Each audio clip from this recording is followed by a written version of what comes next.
Good evening, welcome to South Asia Newsline. I am Vishakha Ratan. Here are the top stories we are tracking for you on Wednesday, the 25th of April. India and Mongolia agree to jointly fight militancy, build trade.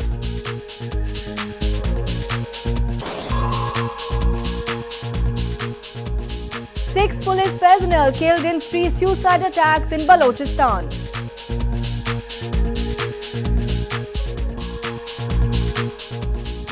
And first 4-nation transnational buses reach eastern India.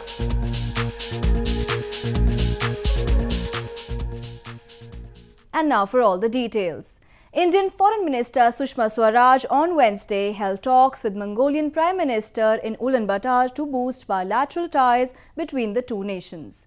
During delegation-level talks, the foreign ministers of both the countries agreed to work closely in combating militancy and build trade.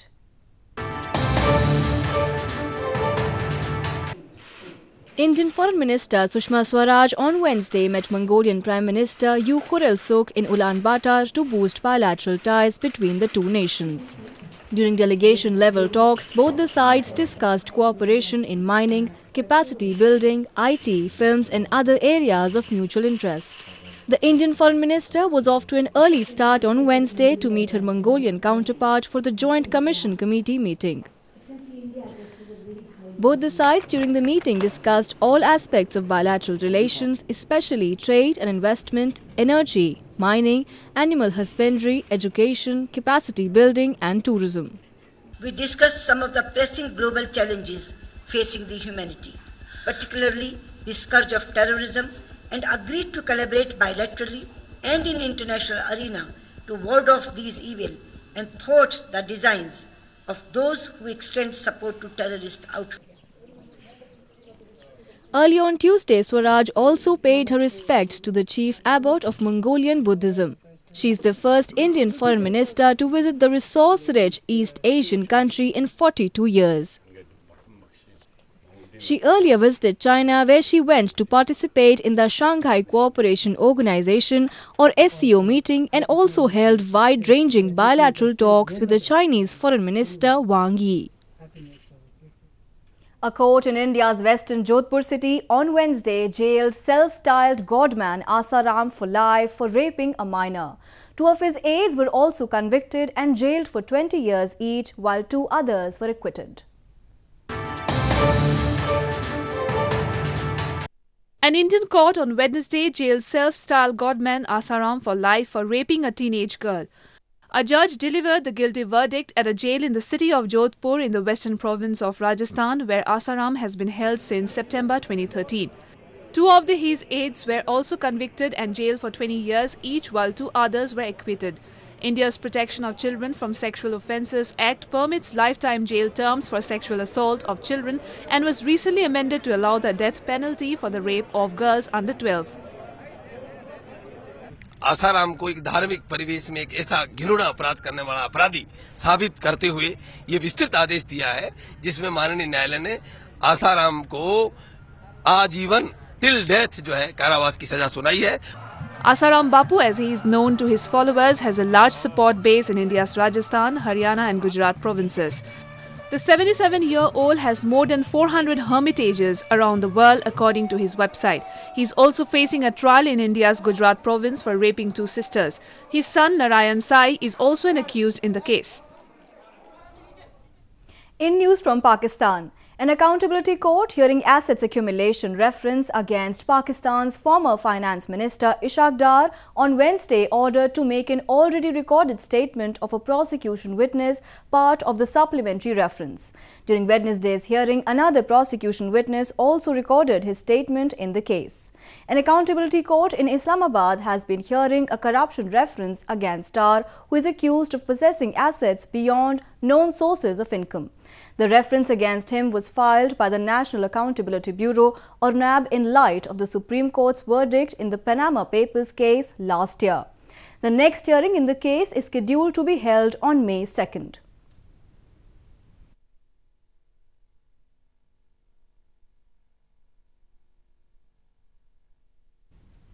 At least 6 policemen were killed and several wounded in 3 suicide bomb blasts that rocked Balochistan's Quetta city on Tuesday.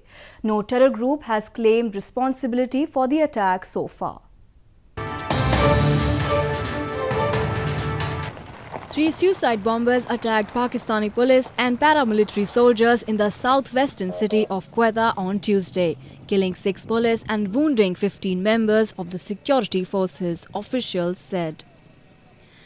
Deputy Inspector General of Quetta Police said 2 suicide bombers attacked a paramilitary checkpoint in the Mian Hundi area, wounding 8 people. A second blast hit a police truck by another suspected suicide bomber. 6 police officers were killed and 7 were wounded in the attack, officials said. No one immediately claimed responsibility for the attacks. और ये उसके बाद अभी हम उसके crime scene और उसी को डील कर रहे थे और उसके बाद फिर ये धमाका हुआ। ये हमारी जो है एक अपनी बीसी का ट्रक जो है अपनी ड्यूटी से जो नॉर्मल रूटीन की ड्यूटी के बाद वापस जा रहा था, उसको निशाना बनाया गया और इसमें भी हम सस्पेक्ट कर रहे हैं कि खुदकुश हो सकता है किसी मोटरसाइकिल पे या इस तरह। इसमें हमारे 6 लोग शहीद हुए हैं और 7 लोग इसमें ज़ख्मी हुए हैं। Islamist militants linked to the Taliban, Al-Qaeda and Islamic State have been operating in Balochistan, which borders Iran as well as Afghanistan.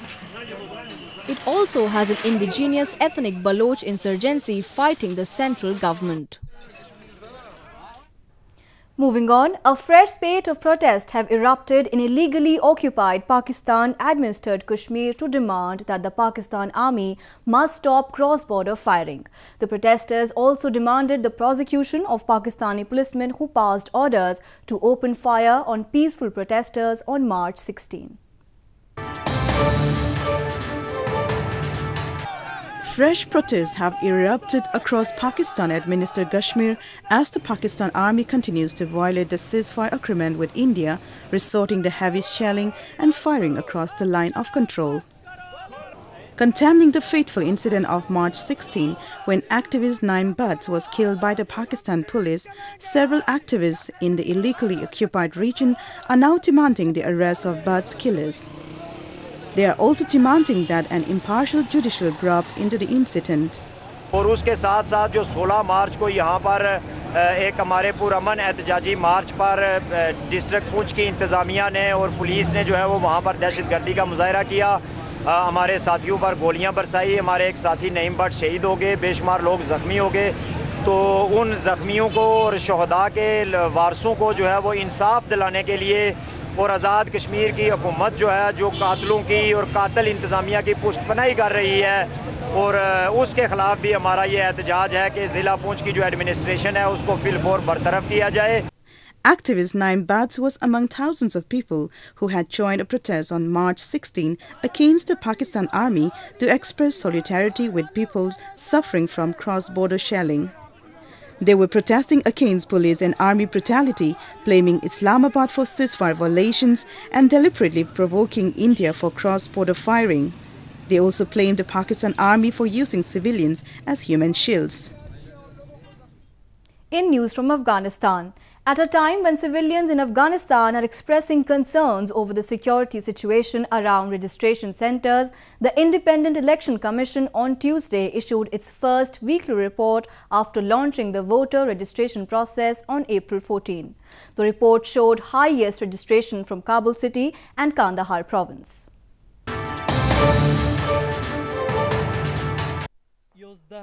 While low voter registration was observed after attacks on centers in Afghanistan, the Independent Election Commission or IEC's update for the first week of the process showed Kabul and Kandahar were the 2 leading provinces in terms of numbers of people who registered. The IEC on Tuesday issued its first weekly report after launching the voter registration process on April 14. According to the IEC, since the start of the process just over a week ago, more than 370,000 people have registered to vote in total. Election observers and monitoring groups have been blasting the poll body for not having rolled out a comprehensive election awareness campaign. Critics said the IEC's failure to conduct a such campaign and the absence of a voter registration database were indicative of poor leadership and mismanagement in the Election Commission. But the IEC on Monday said it will finalize the voter registration database within the next 2 days. 2 passenger buses on a trial run under a tri-nation agreement between India, Bangladesh and Nepal reached India's eastern Siliguri city on Wednesday. The trial run aims to enhance people-to-people connectivity among the neighbouring countries.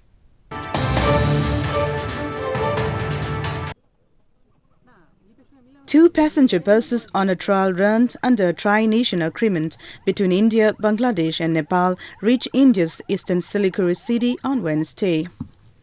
The two buses carrying 49 delegates from the 3 countries started its journey on April 23rd from Dhaka. The delegates will determine the real-time difficulties of using the route during the trial run. They will finally submit a report based on which a protocol agreement will be signed and eventually commercial bus service will be launched. The 2 buses will reach Nepal's capital Kathmandu on Thursday. The objective of this agreement is to establish people-to-people connectivity. You know, we have bilateral agreements with Nepal, Bhutan or India even individually. But the 4 countries, among the SAARC countries, it was supposed to be a SAARC motor vehicle agreement. Since we couldn't do it, these 4 countries, we agreed and did this agreement. So under this agreement, basically, connectivity will be established. We, on behalf of Government of India and Government of West Bengal, make arrangement for the reception of the delegates of Bangladesh, India and Nepal. It is a trial run programs of passenger vehicles in the route of Dhaka, Siliguri and Kathmandu. The trial run aims to increase people-to-people connectivity among the neighbouring countries. The Bangladesh-Bhutan-India-Nepal or PPIN Motor Vehicles Agreement was signed on June 15, 2015 in Bhutan. However, due to some ratification of the agreement did not happen from the side of Bhutan. An Indian-origin Canadian girl has surrendered all elements of a householder life to adopt the life of a Jain monk in India's western Surat city. Jain monks vow to give up material possessions and any emotional bonds that affect their karmic account.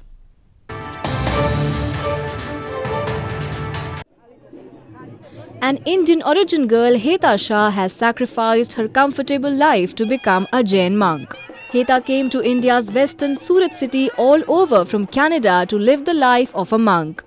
Dressed in traditional finery, Heta Shah reached her initiation ceremony accompanied with her family. She left with a tonsured head and simple white cloth wrapped around body with a stick in her hand. Jain monks presided over the ceremony, which was attended by hundreds. People jostled to get a glimpse of the new monk. It's going to be a different feeling, but I'm really happy for her. It's a good achievement and I think she's going to do well. I'm very happy about her. और जिस तरह से उसे मुश्किलें हटा के ये मार्ग पर चल रही है, उसके लिए बहुत ही उसने मेरा सर खड़ा कर दिया आज सूर्य समाज के सामने.